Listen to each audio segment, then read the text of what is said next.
Lena Hart had a reputation that preceded her like the smell of cordite before the sound of gunfire. In the press corps that covered the Middle Eastern conflicts, they called her the girl who gets too close, not as a compliment, but as a warning. She'd been embedded with 17 different units across 4 countries, won a Pulitzer at 29 for her coverage of the Fallujah withdrawal, and accumulated more complaints from commanding officers than any journalist in the theater. The problem wasn't her writing, it was where she wrote it from. While other correspondents filed reports from secured compounds, Lena somehow always ended up in the worst possible places: forward observation posts under mortar fire, convoy trucks rolling through IED alleys, even once in a medevac helicopter that took small arms fire for 40 minutes straight. She had a way of appearing exactly where the story was happening, which meant exactly where people were trying very hard to kill each other. Miss Hart, this is a tactical reconnaissance mission, not a tourism opportunity. Captain Derek Holloway stood with his arms crossed in the pre-dawn darkness of forward operating base Scorpion, his jaw working a piece of gum with the mechanical precision of a man trying to maintain his patience. I don't have the manpower to babysit.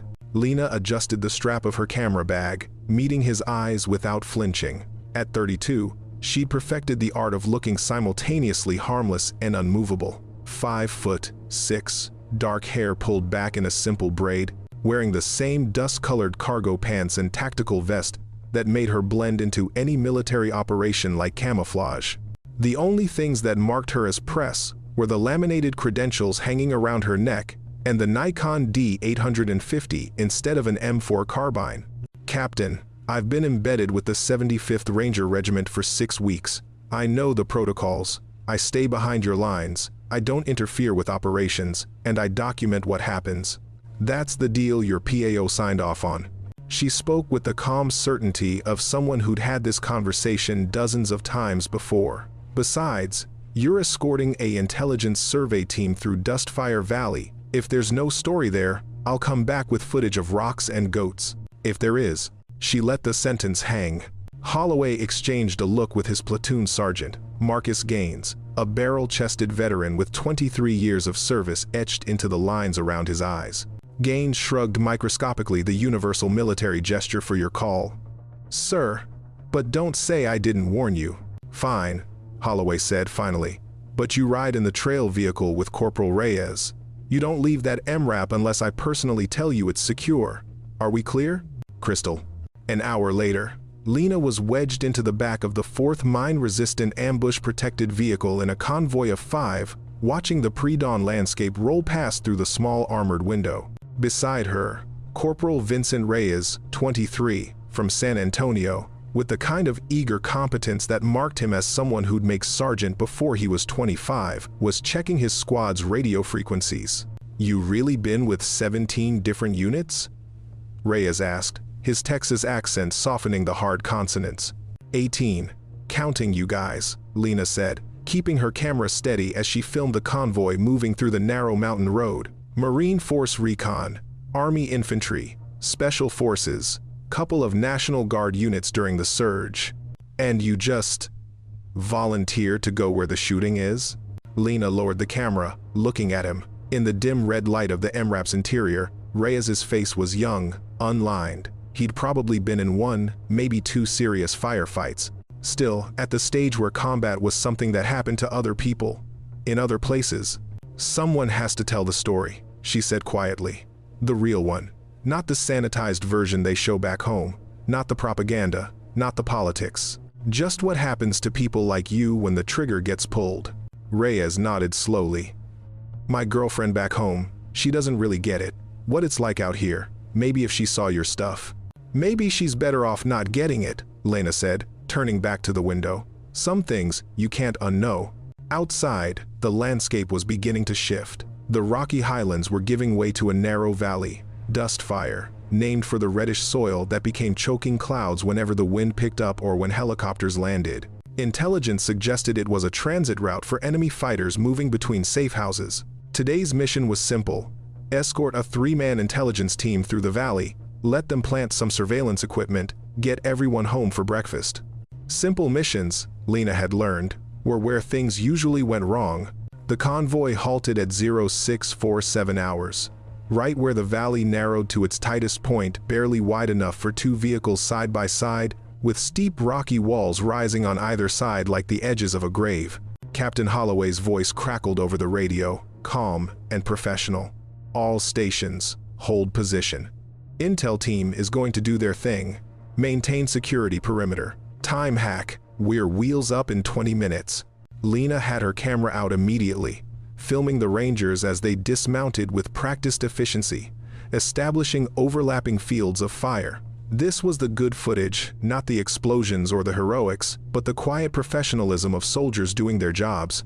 The way Sergeant Gaines positioned his squad without needing to speak. The way the youngest private, a kid who couldn't be more than 19, checked his weapon with movements he'd performed 10,000 times in training. But, as she panned across the valley, something made her pause. The villages they'd passed coming in, she'd noticed them being unusually quiet. Not the normal quiet of early morning, but the thick, expectant silence of held breath. No dogs barking, no smoke from breakfast fires. And the fields. She zoomed in on a patch of disturbed earth about 200 meters up the northern slope. The soil pattern was wrong, too fresh, too deliberate. "Corporal Reyes," she said quietly, still filming, "does that look weird to you?" Reyes moved to her position, following her camera's direction. His easy demeanor shifted slightly. Could be nothing. Farmers dig all the time. At night? In a field that's been fallow for 2 seasons? Lena had been doing this long enough to read terrain like a language. And where are all the people? We passed 3 villages. Didn't see a single person. They hide when convoys come through. We're not exactly popular. They don't hide this well. Lena lowered the camera, her instincts screaming.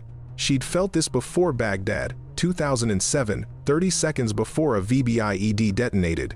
Mosul, 2016, 2 minutes before a building collapsed under mortar fire. That electrical charge in the air, like the moment before lightning strikes. She made a decision that would later be cited in the after-action report as unauthorized interference with command decisions. Pushing past Reyes, she moved toward where Captain Holloway was standing with the intelligence team, studying a tablet with topographical data. "Captain, I think we should move. Now." Holloway's eyes snapped up, irritation flashing across his face. "Miss Hart, I told you. I know what you told me. I'm telling you, the valley's wrong. No civilians, fresh digging on the northern slope, and we've been stationary for 6 minutes in the narrowest choke point for 5 kilometers. She spoke fast, keeping her voice level. "This is an ambush site. A textbook ambush site. Miss Hart, I appreciate your instincts. But I have actual intelligence officers who..." He never finished the sentence.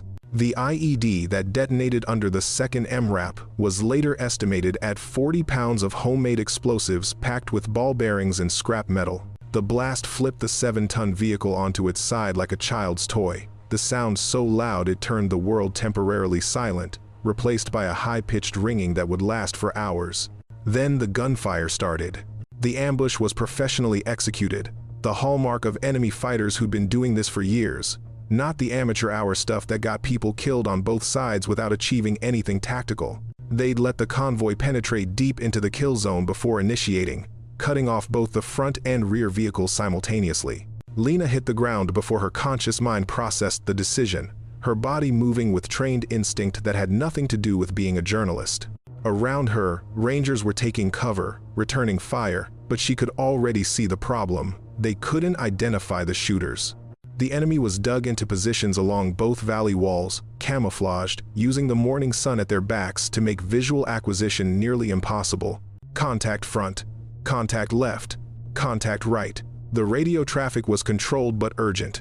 Sergeant Gaines was moving his squad into better defensive positions, but every time someone tried to maneuver, precision rifle fire drove them back into cover. Snipers. Multiple snipers, working in coordination. Lena's camera was in her hands, muscle memory. Document everything, but her hands were shaking as she filmed the chaos. This was different from the firefights she'd covered before. This wasn't the random spray and pray of insurgents taking potshots. This was calculated, methodical destruction. She saw Private First Class Danny Morris, the 19-year-old she'd filmed earlier. The one who checked his weapons so carefully stumbled backward with red blooming across his shoulder. Saw him go down behind a boulder, his squad mates dragging him to cover while suppressive fire crackled overhead. "We need eyes on those shooters." Captain Holloway's voice over the radio, still controlled but with an edge now. "I need my designated marksmen to acquire targets." But the designated marksmen were pinned down like everyone else. The enemy snipers were good, really good. They weren't exposing themselves, weren't giving anyone a clean shot. They'd fire, displace, fire from a new position. Classic counter-sniper tactics. Lena found herself crouched next to the overturned MRAP, filming as the Rangers tried desperately to establish fire superiority. She'd seen combat before, she'd seen people die, but she'd always been able to maintain the distance, to stay behind the lens, to be the observer rather than the participant. Then Corporal Reyes appeared beside her, moving in a combat crouch, his face pale under the dust and sweat.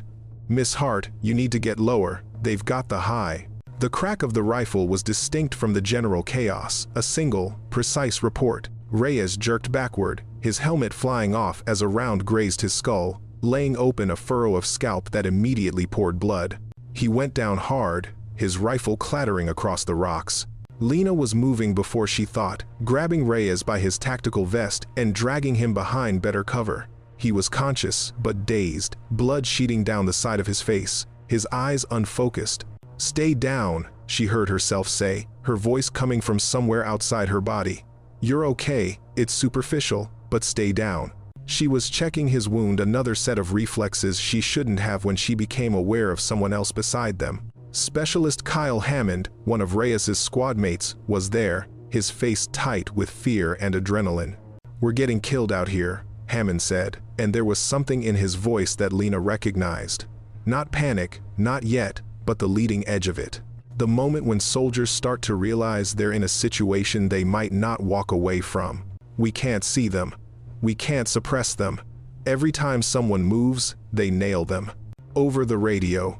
"Raptor 6, this is Raptor 2. We've got 3 urgent and 2 priority casualties. We need to break contact, but we can't move without getting chewed up. Where the hell is our counter-sniper support?" "Raptor 2, our marksmen can't acquire. They're too well concealed. We need..." Static. Then silence. Then a different voice. Younger, scared. "Raptor 6 is hit. Captain's down." The situation, already desperate, had just become critical. Lena's camera hung forgotten around her neck as she watched Hammond lean around cover. Fire a burst in the general direction of the enemy, accomplish nothing, and duck back. Around them, the firefight was settling into a terrible rhythm. Rangers trying to move, enemy snipers punishing any movement, casualties mounting. Reyes, still bleeding but conscious now, grabbed her arm with a grip stronger than she expected. His eyes were clearer, focused on her with an intensity that made her uncomfortable. "You see it, don't you?" he said, his voice rough. "The way they're positioned, the firing patterns. You see it." Lena didn't answer, but her eyes were already tracking the valley walls, reading the terrain in a way she'd sworn she'd never do again. There, a slight discoloration on the northern slope, right where the rock changed from gray to reddish. Movement, so subtle most people would miss it. A muzzle flash from the eastern ridge, low angle, which meant the shooter was in a depression. Another shot from the west. But the sound arrived before the impact, which meant elevated position. She was counting them, mapping them. Her mind was building a tactical picture without her permission, the old training surfacing like something rising from deep water.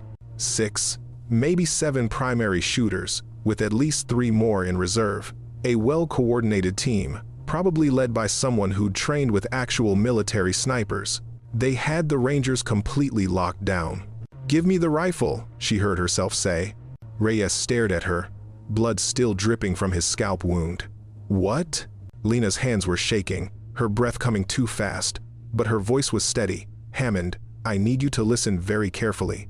I'm going to move to that elevated position." She pointed to a boulder cluster 20 meters away, higher ground with a clear view down the valley. "When I move, I need you to lay down suppressive fire on the eastern ridge. Not at any specific target, just noise. Make them keep their heads down for 10 seconds. Miss Hart, you're a civilian. You can't." "Corporal Reyes, I need your rifle. and I need it now. There was a moment later, when Lena would review her camera footage, she'd see it captured in the background of a shot where Reyes looked at her, really looked at her. And something in his expression changed, like he was seeing past the press credentials and the camera, seeing something underneath. His hands moved to his SR-25 semi-automatic sniper rifle, the standard designated marksman weapon for Ranger units. He handed it over without another word. "Hammond," Lena said, checking the rifle with movements that came back, like breathing, "on my count, 3, 2, 1. Now." She moved. The boulder cluster was exactly where Lena needed to be, elevated enough for line of sight, stable enough for accurate shooting, with a natural depression that would hide her profile from most angles. She slid into position with practiced efficiency, the SR-25 settling against her shoulder like it had never left. For 3 years, she'd told herself she'd never do this again. 3 years of photographing wars instead of fighting them, of documenting violence instead of participating in it. 3 years of convincing herself that she could witness suffering without adding to it. All of that fell away the moment she looked through the scope. The world narrowed, simplified, became a series of calculations: wind speed, range, elevation, target movement patterns. Her breathing slowed automatically, finding the rhythm between heartbeats where the body was most still. Her finger found the trigger with the familiarity of a prayer repeated 10,000 times. The first target presented itself almost immediately, a fighter on the northern slope, partially concealed behind a rock formation. He'd just fired, which meant he was in his most exposed position, still settling back into cover. Range, 387 meters. Wind, negligible, maybe 2 miles per hour from the east. Elevation, minimal correction needed. Lena's crosshairs settled on center mass. Exhale. The space between heartbeats. The shot surprised her, which meant it was perfect. Through the scope, she saw the fighter jerk backward, his rifle clattering down the slope. She was already traversing, finding the next target, another shooter on the eastern ridge, who'd been pinning down Sergeant Gaines's squad. He was better concealed, just the top of his head and his rifle visible, but it was enough. Range, 412 meters. Slight upward angle, compensate for distance. The second shot echoed across the valley like thunder. The enemy sniper's rifle went silent. Now the muscle memory was fully engaged, overriding conscious thought. Lena's mind had shifted into what her instructors at Scout Sniper School had called the loop: observe, orient, decide, act. Over and over, faster than conscious thought, each cycle building on the last. Third target, Western Ridge, 340 meters, firing position behind a split boulder. She waited 3 seconds until he leaned out for his next shot, then put a round through the gap at precisely the moment his face appeared. Fourth target, a spotter working with one of the eastern snipers. He was better hidden, just a shadow in a depression, but she'd been watching his shooter's pattern and knew where he had to be. She put the round 6 inches to the left of where the shooter had been firing from, heard a distant cry. Fifth target, northern slope again, a shooter who'd been smart enough to displace after his partner went down. But he made the fundamental mistake of moving to the nearest good position instead of a less obvious one. Lena had already calculated where he'd go, was waiting when he got there. The firefight's dynamics were changing.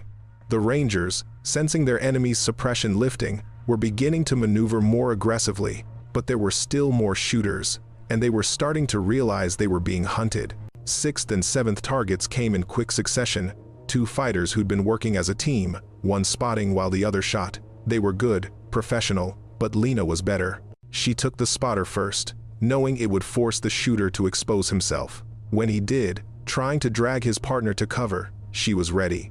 The 8th target was trickier, a sniper who'd been smart enough to build a deep fighting position with multiple firing ports. He'd been shifting between them, never presenting the same angle twice. Lena watched his pattern for 15 seconds, then put 3 rapid shots through 2 different ports.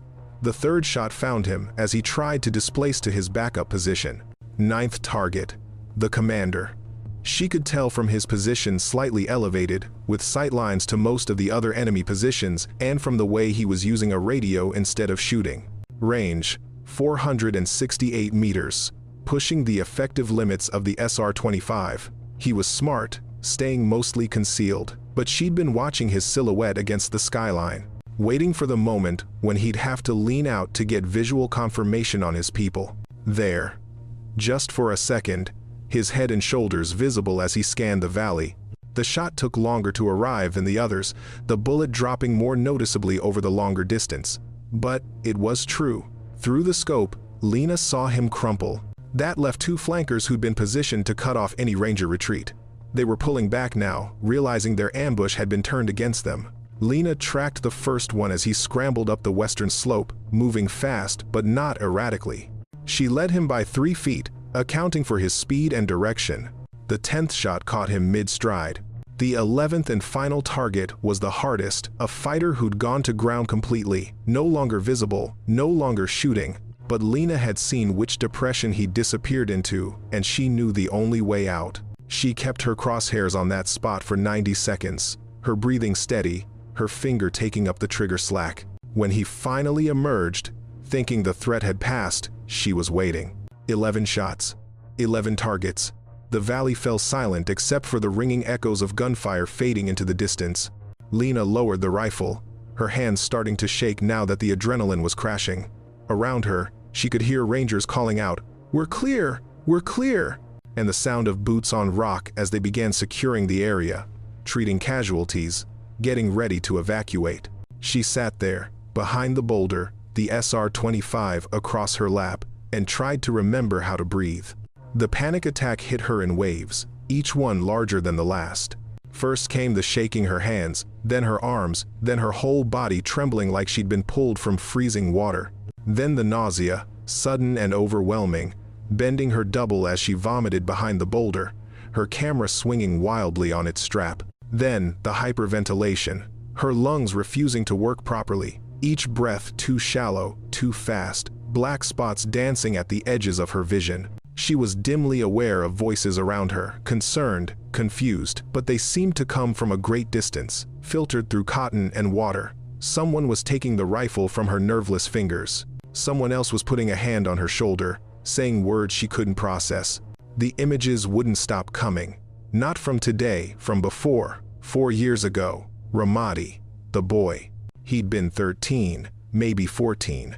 They'd confirmed it later from the autopsy, though at the time, through her scope, he'd looked older. Old enough to be a threat. Old enough to be carrying the suicide vest they'd been warned about, moving toward the checkpoint where Marines were processing civilian evacuees.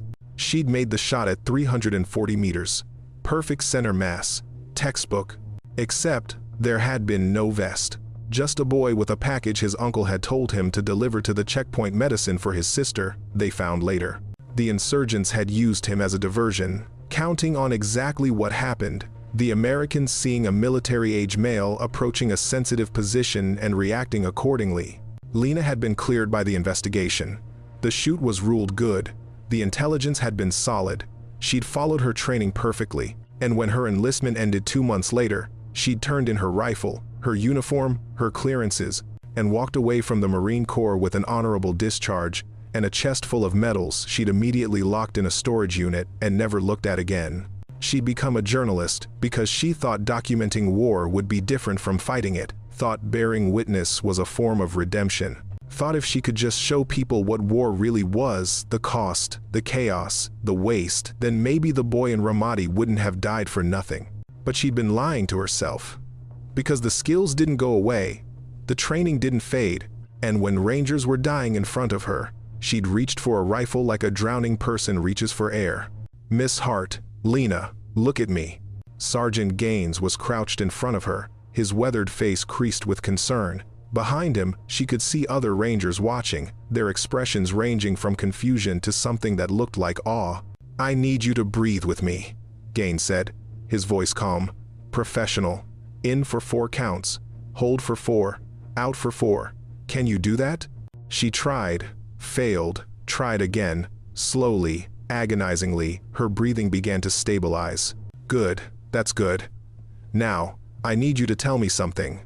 Gaines studied her face. "You're not just a journalist, are you?" Lena couldn't speak, managed to shake her head. "Marine Scout Sniper?" he asked quietly. A nod. "How long ago?" 4 years. "I've been out 4 years." Her voice sounded strange, ragged. Gaines glanced over his shoulder at the valley, where Rangers were moving cautiously, clearing the positions Lena had just neutralized. Well, you sure as hell haven't forgotten how. What's your name? Your real name, what they called you. Hart. Lena Hart. That's real. I mean your call sign. Your team designation. Lena closed her eyes. Sparrow 1-1. I was Sparrow 1-1. 3rd Marine Division. 1st Battalion. Echo Company Scout Sniper Platoon. The silence that followed felt heavy, significant. Then Gaines let out a low whistle. Sparrow 1-1. Holy shit. I knew that name. You're the one who... Ramadi, right? The checkpoint incident? I don't want to talk about it. Fair enough. Gaines stood, offering her a hand. But we need to talk about what just happened here. Because you just pulled off something I've never seen in 23 years of doing this job. 11 enemy combatants. 11 shots. All at extended range, under combat stress, with a weapon you picked up 30 seconds before using it. That's not luck. That's not even just skill. That's something else entirely. Lena took his hand, let him pull her up. Her legs felt weak, but they held. I saw Rangers dying. I couldn't. She stopped, unable to finish. You couldn't not help. Gaines nodded slowly. I understand that. But you need to understand something, too. What you did today, those 11 shots, they're going to have consequences. People are going to ask questions. About who you are. About why a journalist shoots like one of the best snipers I've ever seen. About what else you might not be telling us. I'm not hiding anything. I left the Marines. I became a photographer. That's the truth. Maybe. But the truth has a way of being complicated. Gaines looked at her seriously. Captain Holloway's been hit, nothing critical. But he's out of action. I'm assuming tactical command for the evacuation. I need to know. Can you hold it together for the next 2 hours while we get our wounded out and secure this site? Lena looked down at her hands. They were still shaking, but less now. Yes, good. Because we've got 3 urgent casualties that need evac, plus Holloway and Reyes and 4 others with various non-critical wounds. We're calling in a medevac, but until it arrives, we're vulnerable. I need everyone who can hold a rifle on security. Are you everyone? She understood what he was asking. Could she pick up that weapon again, after swearing she never would? Could she become Sparrow 111 more time? If you need me to, she said quietly. But Sergeant Gaines? When this is over, when we get back to base, I'm done. I'm going back to being just a journalist.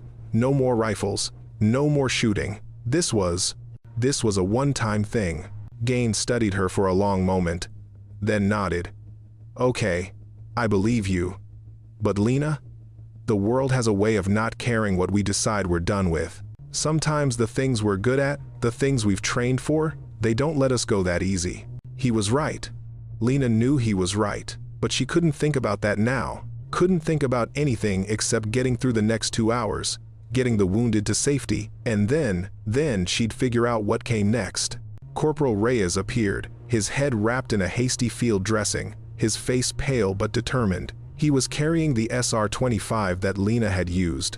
Ma'am, he said, and there was something different in his voice now. Respect, yes, but also a kind of understanding. I wanted to say thank you. For saving my life, for saving all our lives, really. That was. He trailed off, unable to find words. Don't, Lena said softly. Don't thank me. I just did what I had to do.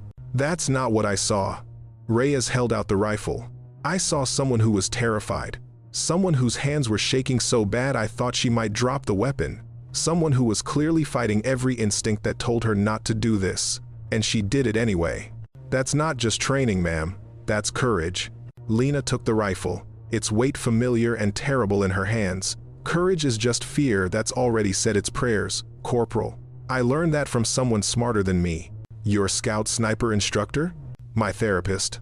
Lena managed a weak smile. Come on, let's get your friends home. The medevac arrived 43 minutes later, 2 UH-60 Black Hawks with armed escort, dropping into the valley in a storm of dust and rotor wash. The Rangers moved efficiently, loading the most critical casualties first, then the walking wounded. Lena filmed it all, her camera steady now, her hands no longer shaking. She'd found her center again, or at least a temporary facsimile of it. The immediate crisis was over. The shooting had stopped. Now came the slower, harder work of processing what had happened. As the helicopters lifted off, carrying Captain Holloway and the others to the combat support hospital at Kandahar Airfield, Sergeant Gaines organized the remaining Rangers to secure the site. They moved through the valley, checking the positions Lena had engaged, confirming kills, collecting intelligence. Lena followed at a distance, filming but not interfering. She watched as young Rangers, some of them on their first deployment, processed what they were seeing. 11 enemy fighters, all killed by precise rifle fire, all at distances that required expert marksmanship. She heard the whispers start, saw the looks. The Rangers were talking among themselves, piecing together what had happened, and the story that was emerging had a mythic quality to it that made Lena deeply uncomfortable. I heard she made all 11 shots in under 3 minutes. Dude, I saw her. She wasn't even using a scope for the closer ones, just instinct. Someone said she used to be a Marine sniper, like a really famous one. Sparrow 11. That was her call sign. I looked it up on my phone. There's some crazy stories about her from Fallujah. Lena tried to ignore it, focusing on her work, but the attention was unavoidable. By the time they'd secured the site and begun the process of preparing to move out, the intelligence team, having wisely decided their surveillance equipment could wait for a less eventful day, the story had taken on a life of its own. Private First Class Danny Morris, the young Ranger who'd been shot in the shoulder during the initial ambush, sought her out as combat medics were preparing him for transport in the second medevac wave. Miss Hart? His voice was tight with pain, but his eyes were clear. I wanted to. I heard what you did. What they're saying you did? Is it true? What are they saying? That you saved the entire unit? That you shot 11 insurgents with 11 bullets? That you're some kind of legendary sniper who retired and became a journalist? Lena sat down next to him, careful not to jostle his bandaged shoulder. Some of that's true. Some of it's already getting exaggerated. What matters is, you're alive, Morris. You're going to be fine. Shoulder wound like that, you'll be back to full duty in a few months. But did you really? Yeah, Lena said quietly. I really did. And it was the worst thing I've done in 4 years, and I hope I never have to do it again. Morris looked confused. But you saved us. How is that the worst thing? Because every time I close my eyes, I'm going to see those 11 people dying. And I'm going to remember that I used to be really good at making people die, and I thought I'd left that behind, and turns out I hadn't. She looked at him seriously. You know what the hardest part of being a soldier is, Morris? It's not the shooting. It's living with the shooting afterward. She left him thinking about that, moving away before he could ask more questions. The story broke 3 days later. Lena had hoped it wouldn't, had hoped that the military's natural instinct for operational security would keep the details of what happened in Dustfire Valley quiet. But she'd underestimated 2 things: the power of the Rangers to communicate with their families back home, and the speed at which social media could amplify a good story. It started with a post on a military forum. Anyone else hear about the journalist who went full sniper in Afghanistan? Supposedly saved a whole Ranger platoon. Then a Reddit thread. Confirmed. Pulitzer-winning war correspondent is actually ex-Marine Scout sniper. Here's what we know. Then the mainstream military press picked it up. Mystery shooter in Dustfire Valley identified as former Marine sniper Lena Hart, now war correspondent. And finally, inevitably, civilian media, she traded her rifle for a camera. Then Rangers started dying. Lena watched the story spiral from her tent at FOB Scorpion, her laptop open, her jaw clenched. The details were mostly accurate. Someone had leaked the after-action report, but the tone, the framing, it was all wrong. They were making her into a hero, into some kind of warrior poet who'd return to the battlefield to save American lives. They didn't understand. Couldn't understand. Her phone buzzed. A text from her editor at the Associated Press. Lena, we need to talk about this. You never mentioned military service in your background. We need clarification before we can continue running your pieces. Another text, this one from a book publisher. 6-figure advance for your story. War correspondent reveals secret past as elite sniper. We can have a ghostwriter to you within 48 hours. Another, Fox News wants you for an interview. Name your price. Another, CNN, MSNBC, BBC, all requesting comment. Lena turned off her phone. There was a knock on her tent pole. Miss Hart? "You decent?" Corporal Reyes ducked inside, his head still bandaged but his eyes bright. "Sergeant Gaines sent me. He thought you might want to see something. If it's another interview request." "No, ma'am. It's different. Come on." She followed him across the base to the company headquarters, where Sergeant Gaines was waiting with a tablet. "You need to see this," he said, handing it to her. The video on the screen showed a middle-aged woman sitting in what looked like a living room in suburban America. The caption identified her as Patricia Rodriguez, mother of Marine Lance Corporal Miguel Rodriguez. "I saw the news about Lena Hart," the woman was saying, her eyes red from crying but her voice steady, "about what she did in Afghanistan, and I wanted people to know something about what she did before." Lena's hands tightened on the tablet, her stomach dropping. 4 years ago, my son Miguel was killed in Ramadi. He was 13 years old. The Marines shot him at a checkpoint because they thought he was carrying a bomb. He wasn't. He was carrying medicine for his little sister. The Marine who shot him was Sergeant Lena Hart. Lena couldn't breathe, couldn't look away from the screen. "The investigation cleared her," Patricia Rodriguez continued. "Said she followed protocol. Said it was a good shoot, that intelligence had warned of suicide bombers. And maybe that's true. Maybe she did everything right according to the rules. But my son is still dead. Here it comes," Lena thought. "Here comes the condemnation I deserve. But I want to say something else," Patricia Rodriguez said, and her voice was shaking now. "After Miguel died, Sergeant Hart wrote me a letter. It was the only letter I got from anyone in the military that didn't sound like a template, like words someone was required to say. She told me she was sorry, that she would carry Miguel with her for the rest of her life, that she was leaving the military because she couldn't trust herself anymore." The woman wiped her eyes. "And I hated her for that letter. Hated that she got to walk away, got to leave the military, got to have a future. When my son was in the ground, I wrote back, sent a letter telling her I'd never forgive her, that I hoped she spent every day thinking about what she'd done." Mrs. Rodriguez, someone off camera started to say, but she held up a hand. "Let me finish. What I want to say now is this. I was wrong. Not about my grief. I'll grieve Miguel forever, but about Lena Hart. Because I see now that she was a soldier put in an impossible situation, told to make life and death decisions in fractions of a second, and she's been living with the consequences ever since. And when I heard what she did in Afghanistan, saving those Rangers, I understood something. She didn't pick up that rifle because she wanted to. She picked it up because she had to. Because she couldn't watch more young people die if she had the power to stop it." Patricia Rodriguez looked directly at the camera. "So, if Lena Hart is watching this, you don't have my forgiveness because I'm not the one who gets to give that. Only God can forgive what happened to Miguel. But you have my understanding, and I hope that's worth something." The video ended. Lena sat in silence for a long moment, the tablet shaking in her hands. Sergeant Gaines and Corporal Reyes said nothing, giving her space. Finally, she looked up. How did she know? How did she find out about Afghanistan? "The news is everywhere, ma'am," Reyes said quietly.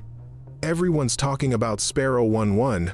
I didn't want this." Lena's voice was barely a whisper. "I didn't want to be a story. I just wanted to tell stories." "I know," Gaines said, "but sometimes the story finds you anyway." The alert came at 0342 hours, shattering the fragile peace that had settled over Fob Scorpion. Lena jerked awake in her tent, adrenaline surging before she was fully conscious, the sound of the base alarm system drilling into her skull. "All personnel, this is not a drill. Prepare for incoming. Repeat, prepare for incoming." She was moving on instinct, grabbing her camera bag and body armor, pulling on her boots as the first mortar round hit somewhere on the far side of the base.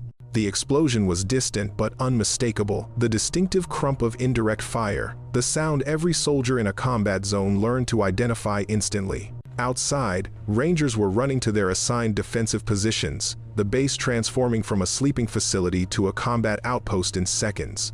Lena followed the flow of bodies toward the nearest bunker, her journalist's instinct warring with her survival instinct: document or take cover, shoot pictures or just survive. She chose documentation. Always choose documentation. Sergeant Gaines found her 3 minutes later, filming the organized chaos as Rangers manned fighting positions and the base's counter-battery radar tried to track the source of the incoming fire. "Hart, get to the bunker, now." In a minute, I need to get footage of. That wasn't a request. Gaines grabbed her arm, his face grim. This isn't random harassment fire. This is a coordinated assault. They're hitting us with mortars to soften us up, and we've got reports of ground forces massing about 2 clicks out. This base is about to get hit hard. The second volley of mortars proved his point. 6 rounds this time, walking across the base in a textbook fire pattern. One hit the motor pool, sending up a plume of black smoke. Another impacted near the dining facility. The third came close enough to their position that Lena felt the concussion in her chest. "How many people do you have?" she asked, following Gaines toward the command post. 53 Rangers, 22 support personnel, and 1 very stubborn journalist, against an estimated force of 80 to 100 insurgents with mortars, rockets, and enough small arms to start a revolution. Gaines's radio crackled with rapid-fire updates, positions being manned, ammunition being distributed, casualty reports already starting to come in. "What do you need me to do?" Gaines looked at her. "I need you to get in a bunker and stay there until this is over." "Sergeant." "But," he continued, cutting her off, "I also need every person who can shoot to be ready to shoot. So, I'm going to give you a choice. You can be Lena Hart, journalist, who observes from safety. Or you can be Sparrow 1-1, Marine Scout sniper, who helps us hold this base. But you can't be both. Not today." The artillery barrage was intensifying. Through the darkness, Lena could see tracer rounds beginning to arc toward the perimeter, small arms fire, probing the defenses, looking for weak points. She thought about Patricia Rodriguez, about forgiveness and understanding, about the boy in Ramadi and the Rangers in Dustfire Valley, about the weight of a rifle in her hands and the weight of a camera around her neck. "Give me a rifle," she said, "and put me somewhere I can do the most good." They put her on the western tower, a sandbagged position with good visibility across the approach routes but limited cover from indirect fire. It was the kind of position that required someone who could shoot accurately at range, suppress enemy movement, and not panic under sustained fire. It was a sniper position, which meant they'd given it to her on purpose. Lena set up with an M110 semi-automatic sniper system, a step up from the SR-25 she'd used in Dustfire Valley, and settled into the familiar rhythm of defensive overwatch. The base's security lights had been killed to deny the enemy easy targeting, leaving everything illuminated by moonlight and the occasional flare. Her radio crackled. "Overwatch 3, this is Raptor 1. We've got movement on the western approach, approximately 600 meters, multiple targets advancing in fire team-sized elements. Can you engage?" Lena put her eye to the scope, scanning the darkness. There's shadows moving against shadows, the slight bob of heads as fighters moved in tactical bounds. They were good, using cover effectively, advancing under the concealment of their own mortar fire. "Raptor 1, Overwatch 3. I have visual. Count 8 targets in the first wave, possibly more behind. Engage at your discretion. Priority is stopping their advance before they get within rocket range." Lena settled into position, controlling her breathing, finding her center. This was different from Dustfire Valley. There, she'd been reacting, responding to an immediate threat. Here, she was choosing, deliberately deciding to pick up a weapon, to become a combatant, to cross back over a line she'd sworn she'd never cross again.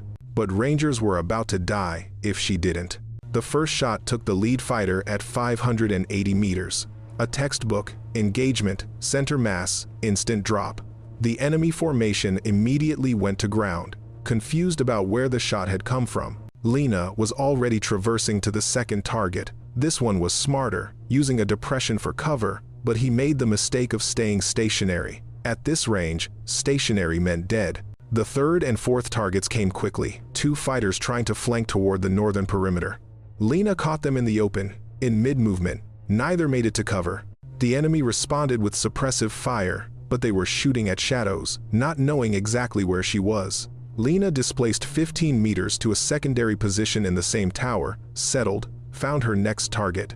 The defense of FOB Scorpion lasted for 47 minutes, a lifetime of sustained combat that later analysis would call one of the most intense small unit actions of the Afghan conflict. The enemy came in waves, using darkness and numbers to overwhelm the defenders, but they hadn't counted on the Rangers' discipline or their unexpected force multiplier in the western tower. Lena lost count of her shots after the 12th, just kept shooting. displacing, shooting again. Each target was a decision, each trigger pull was a choice, and each choice was one less enemy fighter advancing on Rangers who were depending on her. The attack broke at 0429 hours, when air support finally arrived, a pair of Apache helicopters that lit up the remaining enemy positions with 30mm cannon fire. The insurgents broke contact, melting back into the darkness, leaving their dead behind. In the aftermath, as the base conducted damage assessment and treated wounded, Lena sat in her tower position, the M110 across her lap, shaking again but for different reasons this time. She'd done it, crossed back over, become Sparrow 111 one more time. And the worst part, the part that made her hands shake and her stomach churn, was how natural it had felt, how easy it had been to slip back into that role, to become the weapon her training had forged. Sergeant Gaines climbed up to her position as dawn was breaking, his face streaked with soot and sweat but his eyes clear. "We held," he said simply. 3 Rangers wounded, none critical. Estimated 23 enemy KIA, unknown number wounded. The base is secure. He paused. "The western approach, where you were positioned, we counted 14 confirmed enemy dead, all from precision rifle fire, all at extended range." Lena said nothing. "There's a principle in military theory," Gaines continued, sitting down beside her. "It says that sometimes the right person in the right place at the right time can change the outcome of an entire battle. That's what you did tonight. That's what you did in Dustfire Valley. You're that person, Lena. Whether you want to be or not." "I don't want to be," Lena said softly. "I really, truly don't want to be that person anymore." "I believe you." Gaines looked out at the dawn light spreading across the Afghan landscape.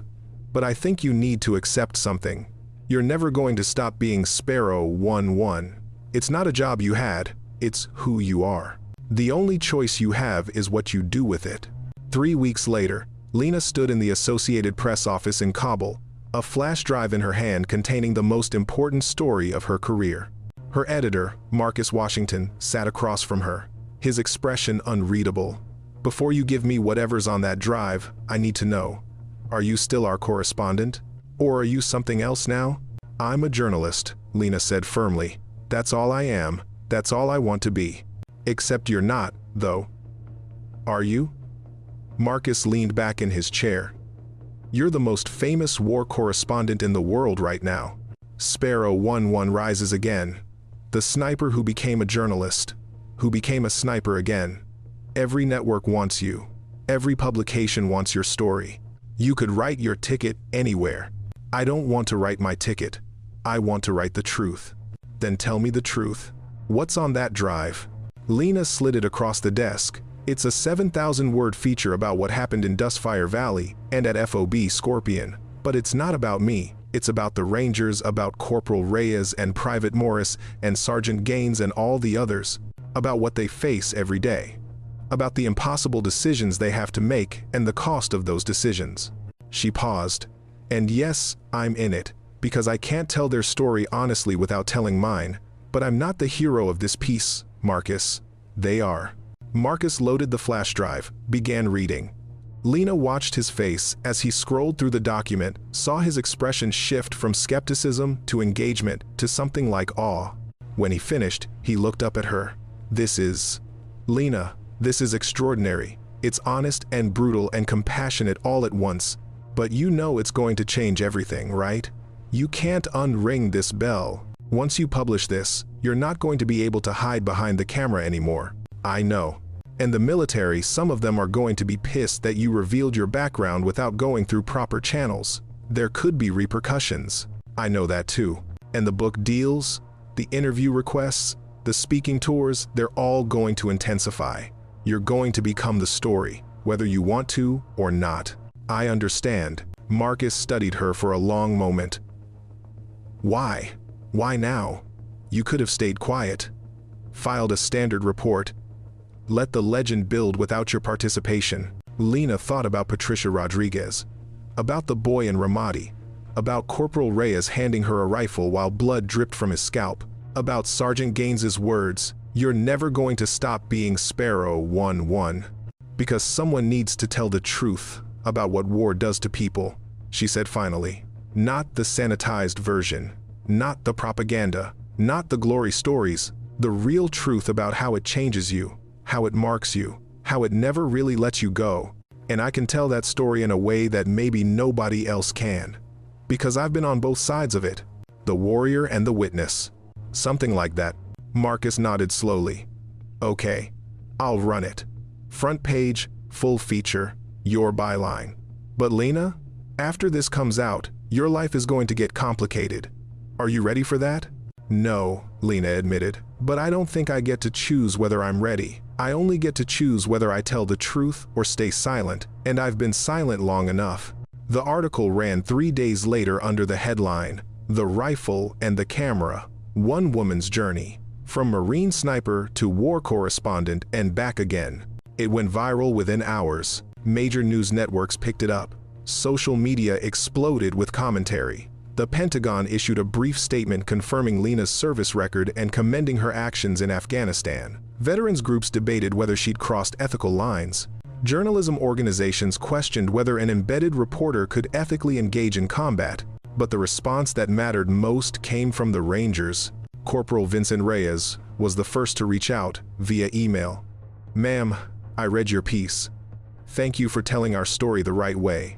And thank you for being honest about the cost. A lot of people don't understand that part. That doing the right thing doesn't always make you feel good. That sometimes you carry it with you forever. We understand. And we're grateful." Private Danny Morris sent a Facebook message. "My mom read your article," she cried.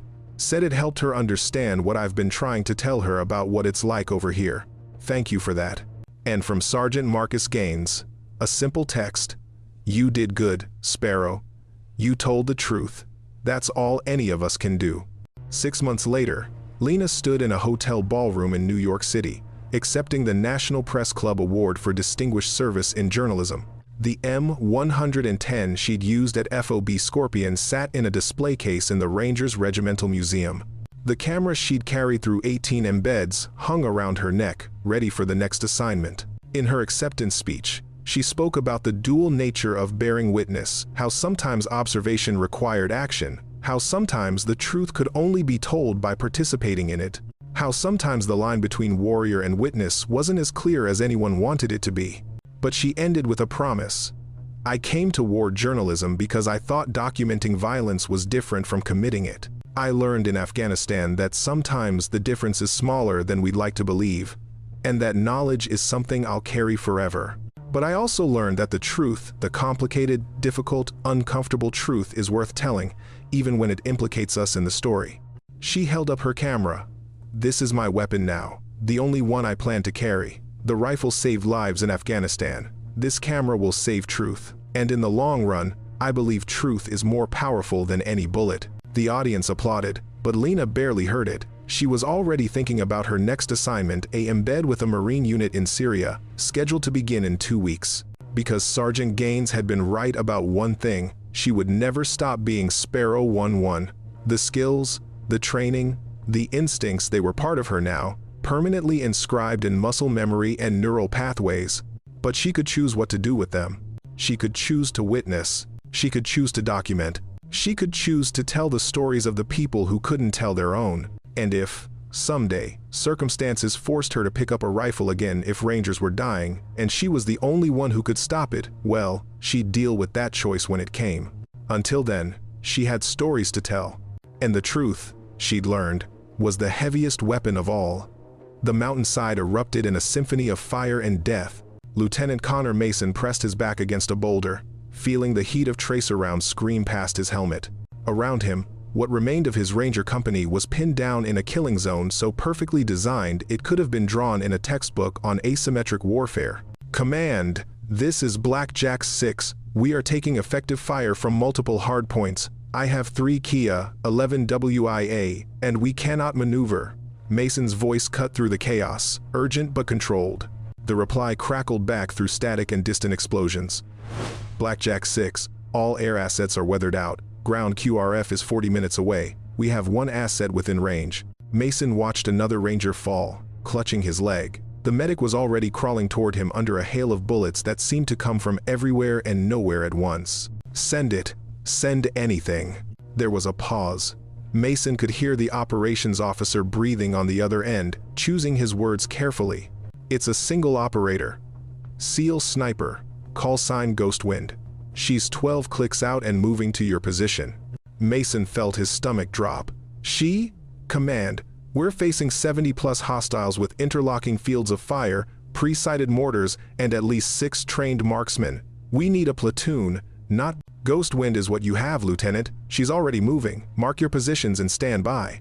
The line went dead. Sergeant Davis crawled up beside Mason, his face streaked with dirt and blood from a near miss. "Sir, what'd they say?" Mason stared at the chaos around them. His men were dying. The enemy had them surrounded on 3 sides, with a minefield blocking their only retreat. In 8 minutes, maybe less, they would be overrun completely. "They're sending 1 sniper." Davis's eyes widened. "One? Sir, that's..." "I know what it is, Sergeant." Then, cutting through the network traffic and the screaming and the gunfire, a voice came over the tactical frequency. Female, calm. The kind of calm that comes not from ignorance but from absolute certainty. "Blackjack 6, this is Ghostwind. I'm in position, mark your friendlies and stay down, I'm going to work." Her name was Aria Hale, though few people knew it. To the intelligence community, she was a file sealed under so many classifications that most people with clearance didn't even know the file existed. To the enemy fighters who had survived encounters with her, and there weren't many, she was Al-Ri al-Qatil, the killing wind. To her SEAL team, before they died, she had been simply Hale.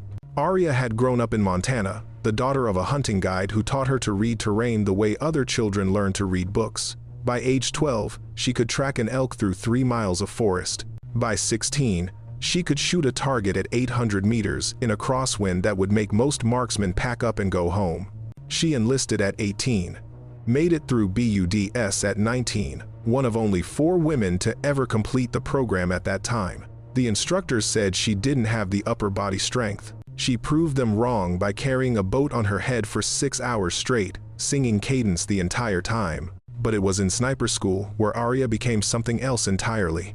She could read wind like poetry, could disappear into terrain so completely that thermal imaging sometimes failed to pick her up. Her rifle became an extension of her nervous system, responding to micro-adjustments she made without conscious thought. They put her on a SEAL team, sent her to places that didn't officially exist to do things that were never officially done.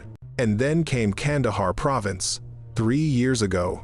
The mission had been solid, good intelligence, clear, objective, proper backup. But intelligence is only as good as the people who gather it, and someone had missed the second enemy unit moving into position. Her team had been ambushed.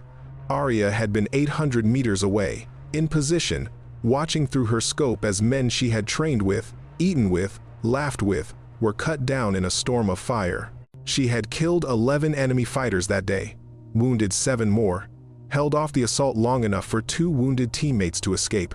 But 6 men had died. 6 teammates, 6 brothers. The after-action report called it a tactical success. Aria called it failure. She had asked to be pulled from active teams. Command tried to refuse, "You don't waste an asset like Ghostwind." But Aria Hale had a way of making her point. She went to individual assignment status, 1 operator, 1 rifle, sent only when the mission required a ghost. She had made herself a promise that day. Kneeling in the dirt beside the makeshift graves, she would only pull the trigger when it was the only option left to save lives. Today, listening to the ranger company dying on that mountainside, she knew this was that kind of day. Aria moved through the darkness, like water flowing downhill, silent, inevitable, adapting to every obstacle. The terrain was brutal. Jagged limestone cliffs rose at angles that defied climbing equipment. The wind howled through gaps in the rock, carrying the sound of gunfire from the valley below. Most operators would have needed hours to reach the overlook position she was aiming for. Aria gave herself 40 minutes. She had studied the topographic maps during the helicopter insertion, memorizing elevations and approach routes. Now, in the moonless night, she climbed by feel and instinct, her hands finding holds that shouldn't exist, her boots gripping stone that seemed too smooth to support weight. 3 times, she passed within 200 meters of enemy observation posts. She could hear them talking, smoking, confident in their ambush below. They never saw her. At one point, she froze completely. As an enemy sniper swept the rocks with a thermal scope, the green glow of the optic visible even from her position. Arya had wrapped herself in a thermal dampening blanket and pressed against the cold stone, slowing her breathing until her heat signature was indistinguishable from the surrounding rock. The sniper moved on. Arya counted to 60, then continued climbing. Below, she could hear the ranger company's situation deteriorating. Radio traffic was becoming more desperate. The calm professional voices were developing an edge of panic. Men were calling for medics who were already treating other casualties. Ammunition was running low. She pushed harder. When she finally reached the overlook, a narrow ledge of rock barely wider than her body, Arya took 30 seconds to set up her position. The SR-25 came off her back with practiced efficiency. Bipod deployed, scope covers removed, magazine seated with a soft click. She pulled the rangefinder to her eye and began cataloging targets. The scene below was chaos, organized by malice. The enemy had positioned their ambush with professional precision. Heavy machine guns on the high ground, mortars in defilade behind rocks, riflemen spread in mutually supporting positions. The Rangers were trapped in a natural bowl, taking fire from 3 sides, with a minefield blocking their only exit. Arya keyed her radio. "Blackjack 6, Ghostwind. I have eyes on your position." Lieutenant Mason's voice came back immediately. "Ghostwind, we have critical casualties and no maneuver room. Can you provide precision fires on the PKM position at our 11 o'clock? "I can do better than that, Lieutenant. I'm going to break the ambush. Keep your heads down and mark all friendly positions. Things are about to get loud." There was a pause. When Mason spoke again, his voice carried a mix of hope and disbelief. "You're one operator." "I know, but I'm very good at my job." Arya settled into her shooting position, feeling the rifle become part of her body. The wind was gusting at 15 miles per hour, variable direction. Range to primary target, 847 meters. Angle, 32 degrees downward. Temperature, 48 degrees Fahrenheit. She did the calculations in her head, adjusted the scope, and put her finger on the trigger. "Blackjack 6, mark your position now." She watched through the scope as an IR strobe flickered to life in the valley below, invisible to the naked eye but bright as day through her night vision. Arya exhaled half a breath and squeezed. The SR-25 barked once, a sharp crack that echoed off the rocks. 847 meters away, the enemy machine gunner who had been systematically shredding the Ranger position jerked backward as a 7.62 millimeters round entered his skull just above the left eye socket. The PKM fell silent mid-burst. For 3 seconds, everything stopped. The enemy fighters froze, trying to process what had just happened. The Rangers looked up from their cover, equally confused. Even the wind seemed to pause. Then Arya fired again. The second enemy sniper, concealed in a crevice 920 meters away, dropped his rifle and clutched at his throat. He had been lining up a shot on the Ranger medic. Now he was drowning in his own blood. Arya's third shot took out the mortar spotter who had been calling in adjustments that would have dropped high explosive rounds directly onto the Ranger position. The man crumpled without a sound. Now, the enemy knew they were being engaged by a precision shooter, but they had no idea where the shots were coming from. The supersonic cracks of the bullets reached them before the sound of the rifle firing, creating the acoustic illusion that the shooter was in multiple positions simultaneously. Panic rippled through the enemy line. Lieutenant Mason stared in disbelief as the ambush that had been killing his men with methodical efficiency suddenly began falling apart. "All Blackjack elements, prepare to move on my command, Ghostwind. What's your status?" Arya had already shifted position, moving 20 meters along the ledge to a new firing point. "Working. Stay down." She acquired her next target, an enemy squad leader trying to rally his men. One shot, he fell. Another machine gun opened up, trying to suppress the Rangers. Arya traced the muzzle flash to its source, calculated the wind drift, and put a round through the weapon's receiver. The gun exploded in the shooter's hands. The enemy was shooting back now, but they were firing blind.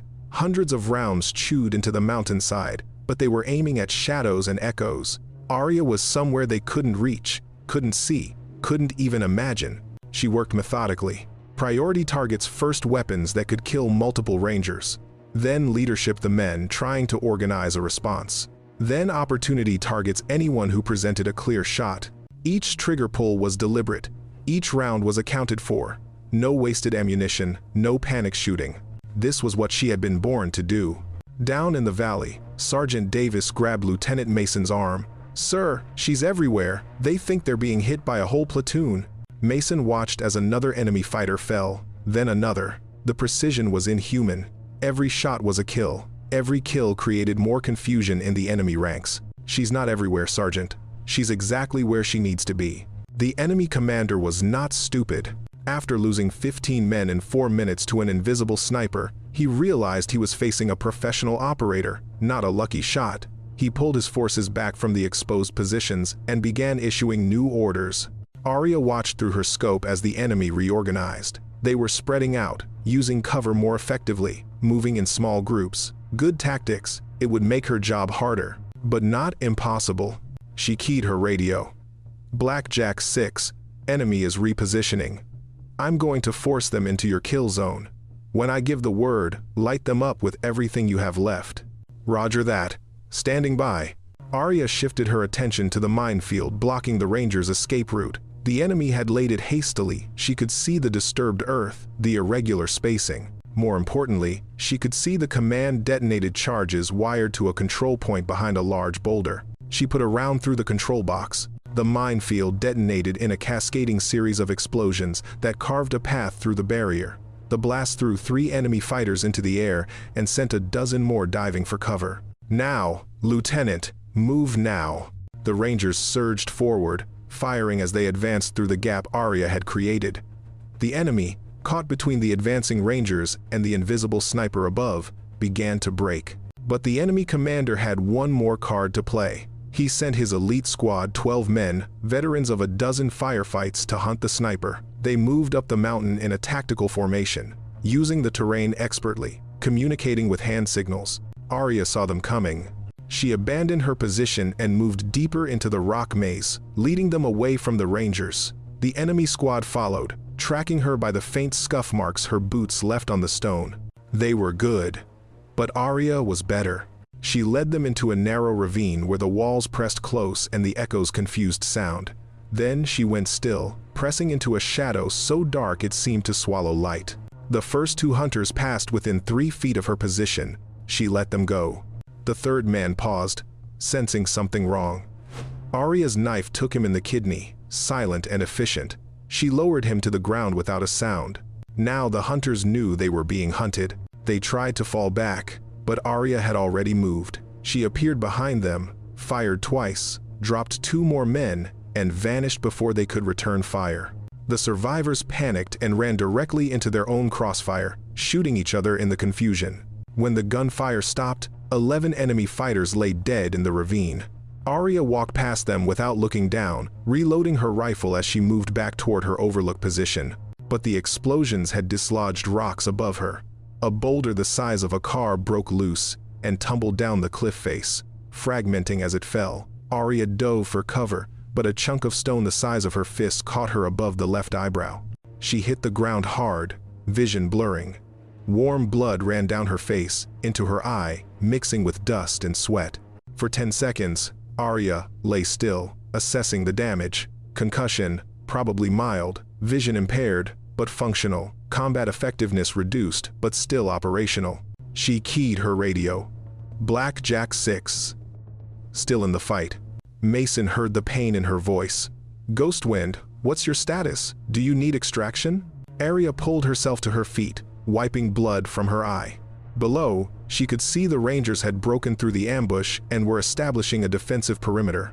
But there were still enemy forces regrouping, and worst of all, she could see a cluster of buildings where civilians were being held hostage. 19 people, men, women, children. The enemy was using them as human shields, knowing the Rangers wouldn't call in artillery strikes on civilian positions. "Negative, Lieutenant. Mission's not finished." Lieutenant Mason studied the tactical display on his ruggedized tablet. The Rangers had taken the enemy's initial positions, but the cost had been brutal. 3 dead, 11 wounded, seriously enough to need immediate evacuation. They had a window to extract before enemy reinforcements arrived. And then there were the hostages. Intelligence had reported that local villagers were being held in a fortified compound 600 meters from the Rangers' current position. The enemy had placed heavy weapons around the building, making any direct assault a bloodbath. Standard protocol was clear. Extract your forces. Call in airstrikes once the friendlies were clear. But Mason had heard the villagers' screams earlier in the day. Before the ambush, he knew what would happen if the Rangers pulled out. The enemy would execute them all and fade into the mountains. He made his decision. Ghost Wind. We have 19 civilians in the stone building at Grid, November 734. Enemy has them surrounded with at least 20 fighters and crew-served weapons. I'm requesting you provide overwatch while we attempt rescue. There was a long pause before Arya responded. When she did, her voice was steady despite the pain Mason knew she must be feeling. Lieutenant, if you commit to that building, you'll be exposed to fire from 3 directions. I can suppress some threats, but not all of them. Your casualties will be significant. I know, but we're not leaving those people to die. Another pause. Mason could almost hear Arya thinking through the tactical problem, calculating angles and probabilities. Understood. Give me 10 minutes to reposition. Then I'll create an opening. Sergeant Davis looked at Mason with concern. Sir, she sounds hurt. Can she still shoot? Mason remembered the precision of those first shots, the inhuman accuracy that had broken an ambush, killing his company. She just killed 11 enemy fighters in close combat while wounded. I think she can still shoot, Sergeant. High above, Arya was already moving to a new position. The blood had stopped flowing from her head wound, but her vision was still blurred on the left side. She compensated by closing that eye and relying entirely on her right. The new position was lower on the mountain, closer to the compound but with a more limited field of fire. It was a trade-off, better angles on the immediate threats, but less ability to engage distant targets. She settled into the rocks and began mapping the enemy positions around the hostage building. 2 PKM machine guns on the corners, rocket-propelled grenade teams in the windows, riflemen spread in defensive positions. And inside the building, she could see through her thermal scope 19 heat signatures clustered together. The hostages. Arya did the math in her head. To create an opening for the Rangers, she would need to neutralize at least 8 immediate threats in rapid succession. After that, she would be exposed to return fire from positions she couldn't engage from her current location. She would likely be pinned down or killed. Arya thought about the promise she had made 3 years ago. Kneeling beside the graves of her teammates, she had sworn she would only pull the trigger to save lives. 19 civilian lives were worth the risk. She keyed her radio.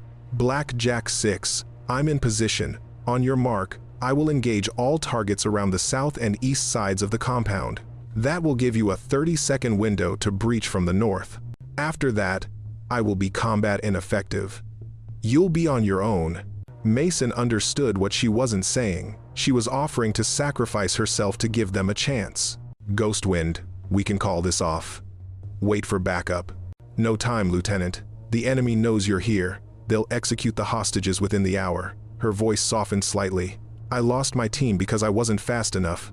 I won't lose yours. Mason looked at his Rangers. They were exhausted, bleeding, running on adrenaline and determination. They deserved to go home. So did those villagers. All Blackjack elements, prepare to assault. Ghost Wind, you are cleared hot. Arya took a deep breath, centered herself, and began to shoot. The first shot killed the PKM gunner on the southeast corner before his finger could reach the trigger. The second shot destroyed the RPG launcher being aimed at the Rangers' approach route. The third, fourth, and fifth shots dropped 3 riflemen who had perfect angles on the building entrance. Arya fired with mechanical precision, working through targets like a surgeon removing tumors. Each shot was placed with absolute certainty. Each target fell without hesitation. The enemy returned fire, but they were shooting at muzzle flash and supersonic cracks, trying to hit a ghost. Hundreds of rounds hammered into the rocks around Arya's position, sending stone fragments spinning through the air like shrapnel. She ignored them and kept shooting. Target 6, the enemy squad leader coordinating the defense. Down. Target 7, the machine gunner who had just acquired the Ranger assault team. Down. Target 8, the radio operator calling for reinforcements. Down. The Rangers hit the building entrance like a battering ram, breaching the door and flooding inside. Arya shifted her fire to cover their advance, engaging any threat that tried to reposition toward the assault team. A rocket-propelled grenade screamed past her head, missing by inches before detonating against the cliff face behind her. The blast wave threw her sideways, slamming her into the rocks. Her rifle clattered away, falling just beyond reach. Arya's ears rang, her vision swam. She tasted blood. She dragged herself toward the rifle, every movement, agony, and pulled it back into position. Her hands were shaking now, shock beginning to set in. But there were still targets, still threats to the Rangers below. She steadied the rifle against the rock and continued firing. Inside the building, the Rangers were clearing rooms with brutal efficiency. They found the hostages huddled in a back room, terrified but alive. Sergeant Davis began organizing their evacuation while Lieutenant Mason coordinated the defense. Ghostwind, we have the civilians. We're extracting now. What's your status? Arya's voice came back weak but determined. Still in the fight. Get them out. She engaged 2 more targets trying to cut off the Ranger withdrawal route. Then 3 more attempting to flank from the west. Her ammunition was running low. Her body was failing. But the Rangers were moving, getting the civilians to safety. That was all that mattered. An enemy sniper finally acquired her position and fired. The bullet struck the rock an inch from Arya's head, showering her face with stone fragments. She didn't flinch. She calculated his position from the impact angle, adjusted for wind, and returned fire. The enemy sniper fell silent. Arya slumped against the rocks, watching through her scope as the Rangers established a perimeter around the evacuating civilians. They were going to make it. All of them. She had kept her promise.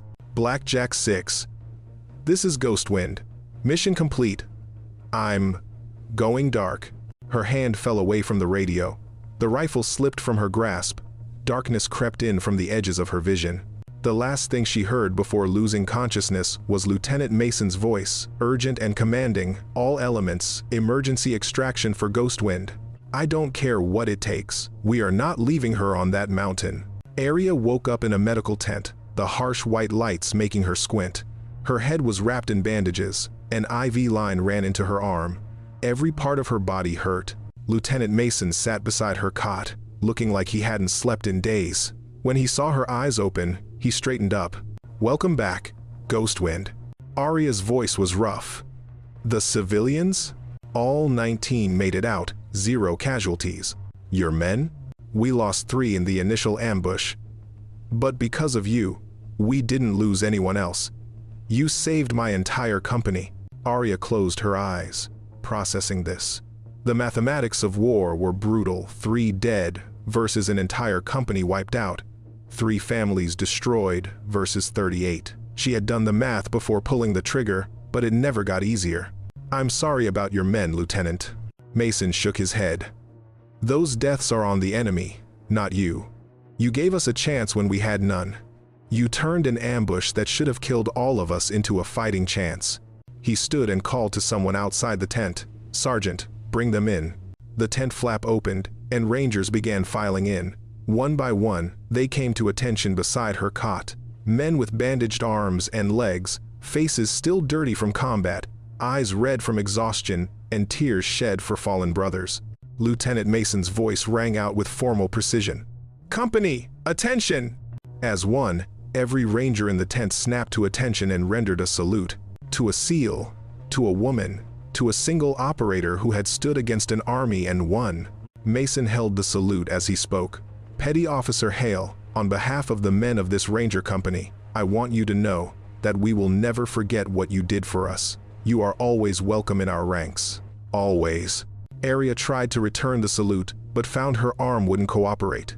Instead, she nodded, feeling tears she hadn't cried in 3 years, finally breaking through. Thank you, Lieutenant. It was an honor.